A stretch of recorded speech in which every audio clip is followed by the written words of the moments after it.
Hills, Random Lake, and Newburgh. If outdoors, consider seeking shelter inside a building. This is the NOAA Weather Radio KEC-60 in Milwaukee. The severe thunderstorm warning for eastern Waukesha and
move to an interior room on the lowest floor of a building.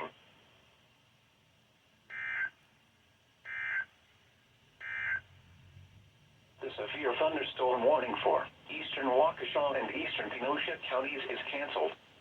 The storms which prompted the warning have moved out of the warned area. Therefore, the warning has been canceled.